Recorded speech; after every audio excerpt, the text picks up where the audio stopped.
Delimitation drama ಮತ್ತು ಡೆಮಾಕ್ರಸಿಯ ಗೆಲುವು ಒಳಮರ್ಮವೇನು? ನಮಸ್ಕಾರ friends, welcome back to first Kannada. ಇದು ಎಡಿಟರ್ ಸ್ಪೆಷಲ್. ಇವತ್ತು ನಮ್ಮ ಭಾರತದ ಪ್ರಜಾಪ್ರಭುತ್ವ ಅಂದರೆ ಡೆಮಾಕ್ರಸಿ ಗೆದ್ದಿರುವ ಒಂದು ಸ್ಪೆಷಲ್ ದಿನದ ಬಗ್ಗೆ ಮಾತಾಡೋಣ. ಏನಂತೀರಾ? ಒಂದು ಆಡಳಿತ ಪಕ್ಷ ಈ ದೇಶದ ಒನ್ ಸೈಡ್ ಆಗಿ ಕಂಟ್ರೋಲ್ ಮಾಡೋಕ್ಕೆ ಹೊರಟಾಗ ಇಡೀ ವಿರೋಧ ಪಕ್ಷಗಳು, ಅಪೋಸಿಷನ್ ಪಾರ್ಟೀಸ್ ಅಂತ ಹೇಳ್ತೀವಲ್ಲ, ಅವೆಲ್ಲ ಒಟ್ಟಾಗಿ ಸೇರಿ ಆ ಮೂವ್ಮೆಂಟ್ ಅನ್ನ ಪಾರ್ಲಿಮೆಂಟ್ ನಲ್ಲಿ ತಡೆದು ನಿಲ್ಲಿಸಿರೋದು ನಿಜಕ್ಕೂ ಡೆಮಾಕ್ರಸಿಯ ಅಸಲಿ ಪವರ್.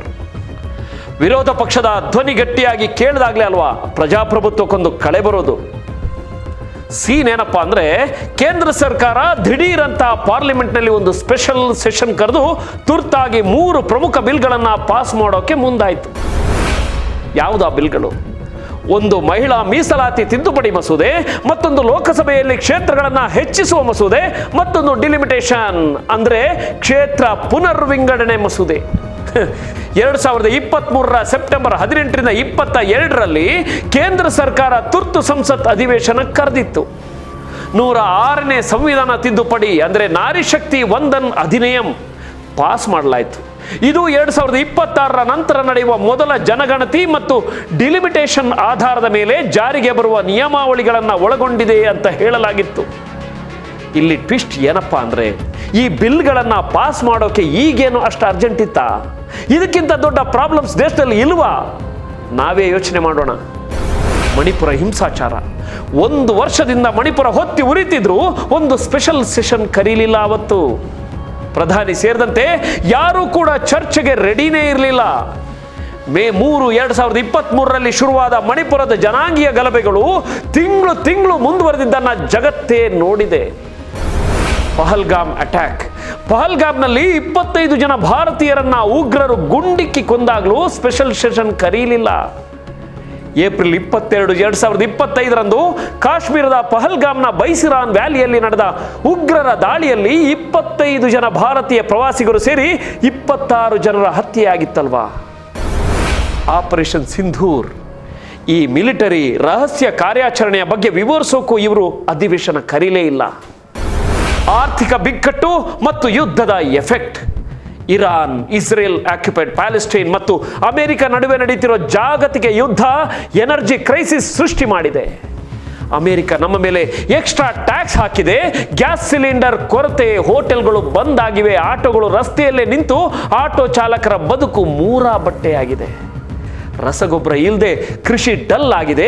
ಫ್ಯೂಯಲ್ ಕೊರತೆಯಿಂದ ಇಂಡಸ್ಟ್ರಿಗಳು ನಿಲ್ಲೋ ಸ್ಥಿತಿಗೆ ಬಂದಿವೆ. ರಷ್ಯಾದಿಂದ ಆಯಿಲ್ ತರಿಸ್ಕೊಳ್ಳೋಕೆ ಅಮೆರಿಕ ಕೊಟ್ಟಿದ್ದ, ನೆನ್ಪಿಟ್ಕೊಳ್ಳಿ, ಅಮೆರಿಕ ಸ್ಪೆಷಲ್ ಆಗಿ ಕೊಟ್ಟಿದ್ದ 1 ತಿಂಗಳ ಪರ್ಮಿಷನ್ ಕೂಡ ಮುಗಿದು ಹೋಗಿದೆ. ಇಂಥ ಟೈಮಲ್ಲಿ ಈ ಬಿಲ್ಗಳ ಬಗ್ಗೆ ಚರ್ಚೆ ಬೇಕಿತ್ತಾ ಸ್ವಾಮಿ? ಟೈಮಿಂಗ್ ನೋಡಿ, ಈ ತಿಂಗಳ 2ನೇ ತಾರೀಕಷ್ಟೇ ಬಜೆಟ್ ಸೆಷನ್ ಮುಗಿದಿದೆ.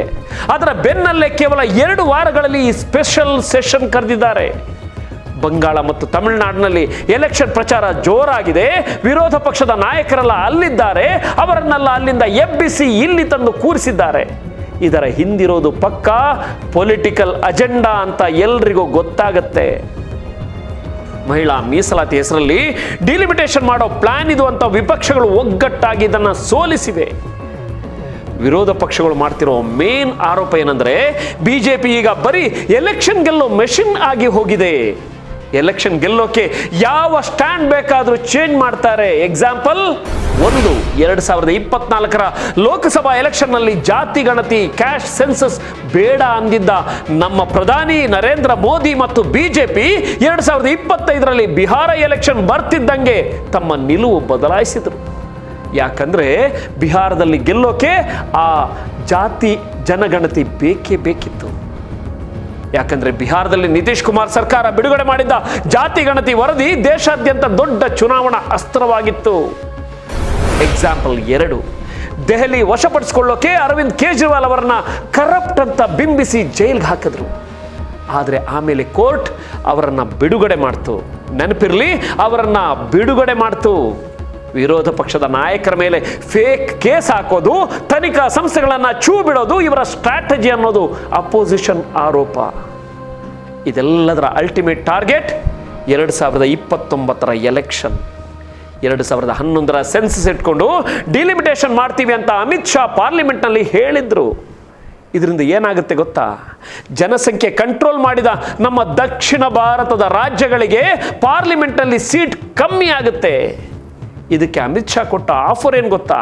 ಎಲ್ಲ ರಾಜ್ಯಗಳಿಗೂ 50% ಸೀಟ್ ಜಾಸ್ತಿ ಮಾಡ್ತೀವಿ ಅಂತ. ಗುರು, ಅದೇನು SLC ಎಕ್ಸಾಮ್ನಲ್ಲಿ ಕೊಡೋ ಗ್ರೇಸ್ ಮಾರ್ಕ್ಸಾ? ನಮ್ಮ ಪ್ರಜಾಪ್ರಭುತ್ವದ ಬೇಸಿಕ್ ರೂಲ್ ಪ್ರೊಪೋರ್ಷನೇಟ್ ರಿಪ್ರೆಸೆಂಟೇಷನ್ ಅಂದರೆ ಜನಸಂಖ್ಯೆಗೆ ತಕ್ಕಂತೆ ಪ್ರಾತಿನಿಧ್ಯ. ಹೀಗೆ ಫ್ಲಾಟ್ ಆಗಿ ಸೀಟ್ ಹಂಚೋಕೆ ಆಗಲ್ಲ ಮಾರೇರೆ. ಇವರ ಅಸಲಿ ಪ್ಲಾನ್ ತಮ್ಮ ಸಪೋರ್ಟ್ ಇರೋ ಉತ್ತರ ಭಾರತದಲ್ಲಿ ಸೀಟ್ಸ್ ಜಾಸ್ತಿ ಮಾಡಿಕೊಂಡು ಪವರ್ ಉಳಿಸ್ಕೊಳ್ಳೋದು. ಅಂದ ಹಾಗೆ ಕ್ಷೇತ್ರಗಳನ್ನು ತಮ್ಮ ಅನುಕೂಲಕ್ಕೆ ತಕ್ಕಂತೆ ರೀಅರೇಂಜ್ ಮಾಡೋದು ಹೊಸದೇನಲ್ಲ. 1989ರಿಂದ 2004ರವರೆಗೆ ಸತತವಾಗಿ 4 ಬಾರಿ DK ಶಿವಕುಮಾರ್ ಅವರು ಗೆದ್ದು ಬೀಗಿದ್ದ ಅವರ ಸಂಪೂರ್ಣ ಹಿಡಿತದಲ್ಲಿದ್ದ ಕ್ಷೇತ್ರ ಸಾತನೂರು. 2008ರ ಕ್ಷೇತ್ರ ಪುನರ್ವಿಂಗಡಣೆಯಲ್ಲಿ ಸಾತನೂರು ಕ್ಷೇತ್ರ ಸಂಪೂರ್ಣವಾಗಿ ರದ್ದಾಯಿತು. ಅದರ ಭೌಗೋಳಿಕ ಭಾಗಗಳನ್ನು ಕನಕಪುರ, ರಾಮನಗರ ಮತ್ತು ಚನ್ನಪಟ್ಟಣ ಕ್ಷೇತ್ರಗಳ ನಡುವೆ ಹಂಚಲಾಯಿತು. ತಮ್ಮ ನೆಚ್ಚಿನ ಕ್ಷೇತ್ರ ರದ್ದಾದ ಕಾರಣ DK ಶಿವಕುಮಾರ್ ಅವರು ಅನಿವಾರ್ಯವಾಗಿ ಪಕ್ಕದ ಕನಕಪುರ ಕ್ಷೇತ್ರಕ್ಕೆ ವಲಸೆ ಹೋಗಬೇಕಾಯಿತು ಮತ್ತು ಅಲ್ಲಿಯೂ ತಮ್ಮ ಪ್ರಾಬಲ್ಯ ಮುಂದುವರಿಸಿದ್ರು. ಅದು DK ಶಿವಕುಮಾರ್ ಆಗಿದ್ದ ಕಾರಣಕ್ಕೆ. ಬೇರೆಯವರಾಗಿದ್ದರೆ ಕತೆ ಬೇರೆಯದೇ ಆಗಿರ್ತಿತ್ತಲ್ವಾ? ಮತದಾರರ ಸಂಖ್ಯೆಯ ದೃಷ್ಟಿಯಿಂದ ಏಷ್ಯಾ ಖಂಡದಲ್ಲೇ ಅತಿ ದೊಡ್ಡ ವಿಧಾನಸಭಾ ಕ್ಷೇತ್ರ ಎಂಬ ಹೆಗ್ಗಳಿಕೆ ಉತ್ತರಹಳ್ಳಿಗಿತ್ತು. ಇದು BJP ನಾಯಕ ಆರ್ ಅಶೋಕ್ ಅವರ ಪ್ರಶ್ನಾತೀತ ಕೋಟೆಯಾಗಿತ್ತು. 1998ರ ಉಪಚುನಾವಣೆ, 1999 ಮತ್ತು 2004ರಲ್ಲಿ ಆರ್ ಅಶೋಕ್ ಇಲ್ಲಿಂದ ಭಾರೀ ಬಹುಮತದಿಂದ ಗೆದ್ದಿದ್ದರು. ಈ ಬೃಹತ್ ಕ್ಷೇತ್ರವನ್ನು ಭೌಗೋಳಿಕವಾಗಿ ಒಡೆದು ಪದ್ಮನಾಭನಗರ, ಬೆಂಗಳೂರು ದಕ್ಷಿಣ, ಯಶವಂತಪುರ ಸೇರಿದಂತೆ ಹಲವು ಹೊಸ ಕ್ಷೇತ್ರಗಳನ್ನು ಸೃಷ್ಟಿಸಲಾಯಿತು. ಉತ್ತರಹಳ್ಳಿ ಅನ್ನೋ ಹೆಸರಿನ ಕ್ಷೇತ್ರವೇ ಇತಿಹಾಸದ ಪುಟ ಸೇರಿತು. ಕೋಲಾರ ಜಿಲ್ಲೆಯ ವೇಮಗಲ್ ಕ್ಷೇತ್ರ ಜನತಾದಳದ ಪ್ರಭಾವಿ ನಾಯಕ C ಬೈರೇಗೌಡರ ಕಾರ್ಯಕ್ಷೇತ್ರವಾಗಿತ್ತು. ಅವರು ಇಲ್ಲಿಂದ 5 ಬಾರಿ ಶಾಸಕರಾಗಿದ್ದರು. ಅವರ ನಿಧನದ ನಂತರ 2003ರ ಉಪಚುನಾವಣೆ ಹಾಗೂ 2004ರ ಚುನಾವಣೆಯಲ್ಲಿ ಅವರ ಪುತ್ರ ಕೃಷ್ಣ ಬೈರೇಗೌಡ ಕಾಂಗ್ರೆಸ್ನಿಂದ ಗೆದ್ದಿದ್ದರು. ವೇಮಗಲ್ ಕ್ಷೇತ್ರ 2008ರಲ್ಲಿ ನಕ್ಷೆಯಿಂದ ಅಳಿಸು ಹೋಯಿತು. ಅನಿವಾರ್ಯವಾಗಿ ಕೃಷ್ಣ ಬೈರೇಗೌಡ ಅವರು ಕೋಲಾರ ಜಿಲ್ಲೆಯನ್ನ ಬಿಟ್ಟು ಬೆಂಗಳೂರು ನಗರದಲ್ಲಿ ಹೊಸದಾಗಿ ಸೃಷ್ಟಿಯಾಗಿದ್ದ ಬ್ಯಾಟರಾಯನಪುರ ಕ್ಷೇತ್ರವನ್ನು ಆಯ್ದುಕೊಂಡು ಅಲ್ಲಿಂದ ಸ್ಪರ್ಧಿಸಲು ಶುರು ಮಾಡಿದರು. ಕಾಂಗ್ರೆಸ್ನ ಹಿರಿಯ ನಾಯಕ ಎ ಕೃಷ್ಣಪ್ಪ ಅವರ ಭದ್ರಕೋಟೆಯಾಗಿದ್ದ ವರ್ತೂರು ಕ್ಷೇತ್ರವೂ ರದ್ದಾಯಿತು. ಇದನ್ನು ವಿಭಜಿಸಿ KR ಪುರ, ಮಹದೇವಪುರ ಮುಂತಾದ ಹೊಸ ಕ್ಷೇತ್ರಗಳನ್ನು ರಚಿಸಲಾಯಿತು. ಇದರಿಂದ ಎ ಕೃಷ್ಣಪ್ಪ KR ಪುರ ಕ್ಷೇತ್ರಕ್ಕೆ ಶಿಫ್ಟ್ ಆಗಬೇಕಾಯಿತು. ಕರಾವಳಿಯ ಪ್ರಭಾವಿ ಕ್ಷೇತ್ರ ಉಳ್ಳಾಳ UT ಫರೀದ್ ಮತ್ತು UT ಖಾದರ್ ಅವರ ಹಿಡಿತದಲ್ಲಿತ್ತು. ಈ ಕ್ಷೇತ್ರ ತನ್ನ ಮೂಲ ಸ್ವರೂಪ ಮತ್ತು ಹೆಸರನ್ನು ಕಳ್ಕೊಂಡು ಮಂಗಳೂರು ಕ್ಷೇತ್ರವಾಗಿ ಮರು ನಾಮಕರಣಗೊಂಡಿತ್ತು. ಸ್ನೇಹಿತರೆ, ಇದೆಲ್ಲಕ್ಕಿಂತ ಮುಖ್ಯವಾಗಿ ದಕ್ಷಿಣ ಕನ್ನಡದಲ್ಲಿ ವಿಟ್ಲ ಅನ್ನುವಂಥ ಒಂದು ಕ್ಷೇತ್ರ ಇತ್ತು. ಆ ಕ್ಷೇತ್ರದಲ್ಲಿ ಮುಸಲ್ಮಾನರೇ ಬಹುಸಂಖ್ಯಾತರಾಗಿದ್ದರು ಮತದಾರರು. ಆ ಕ್ಷೇತ್ರವನ್ನು ಪುಡಿ ಮಾಡಿ ಬಂಟ್ವಾಳ, ಪುತ್ತೂರು ಮತ್ತು ಉಳ್ಳಾಳ ಕ್ಷೇತ್ರಕ್ಕೆ ಸೇರಿಸಲಾಯಿತು. ಈಗ BJP ಇದನ್ನೇ ನ್ಯಾಷನಲ್ ಲೆವೆಲ್ನಲ್ಲಿ ಟ್ರೈ ಮಾಡ್ತಿದೆ. ಅವರ ದೊಡ್ಡ ಟಾರ್ಗೆಟ್ ದೇಶದ 14% ಮುಸ್ಲಿಂ ವೋಟ್ ಬ್ಯಾಂಕ್. ದೇಶದ 30 ಕ್ಷೇತ್ರಗಳಲ್ಲಿ ಯಾರು ಗೆಲ್ಲಬೇಕು ಅಂತ ಡಿಸೈಡ್ ಮಾಡೋದೇ ಇವರು. ಈ ವೋಟ್ ಬ್ಯಾಂಕ್ ಅನ್ನ ಚೂರ್ ಮಾಡಿ ತಮ್ಮ ಹಾದಿ ಕ್ಲಿಯರ್ ಮಾಡಿಕೊಳ್ಳೋದು ಇವರ ಐಡಿಯಾ. ಜಮ್ಮು ಕಾಶ್ಮೀರ ಮತ್ತು ಅಸ್ಸಾಂನಲ್ಲಿ ಇದನ್ನು ಆಲ್ರೆಡಿ BJP ಟೆಸ್ಟ್ ಮಾಡಿ ಸಕ್ಸಸ್ ಕಂಡಿದೆ. ಜಮ್ಮು ಕಾಶ್ಮೀರದ ಡಿಲಿಮಿಟೇಷನ್ ಪ್ರಕ್ರಿಯೆ 2022ರಲ್ಲಿ ಪೂರ್ಣಗೊಂಡು ಭೌಗೋಳಿಕ ರಾಜಕೀಯ ಸಮತೋಲನವನ್ನೇ ಬದಲಾಯಿಸಿತ್ತು. ಅಸ್ಸಾಂನಲ್ಲೂ 2023ರಲ್ಲಿ ಹೊಸ ಗಡಿ ನಿಗದಿ ಮಾಡಲಾಗಿದೆ. ಪ್ರಜಾಪ್ರಭುತ್ವದಲ್ಲಿ ತಮ್ಮ ಹಕ್ಕುಗಳಿಗಾಗಿ ಜಾತಿ ಧರ್ಮದ ಆಧಾರದಲ್ಲಿ ಒಟ್ಟಾಗೋ ರೈಟ್ಸ್ ಎಲ್ರಿಗೂ ಇದೆ. ಅಲ್ಪಸಂಖ್ಯಾತರಿಗೆ ಸಂವಿಧಾನ ವಿಶೇಷ ಸ್ಥಾನಮಾನ ಕೊಟ್ಟಿದೆ. ಆದರೆ 2019ರಲ್ಲಿ ಆಂಗ್ಲೋ ಇಂಡಿಯನ್ ಸಮುದಾಯಕ್ಕೆ ಇದ್ದ ಮೀಸಲಾತಿಯನ್ನೇ ಕಿತ್ತಾಕಿದರು.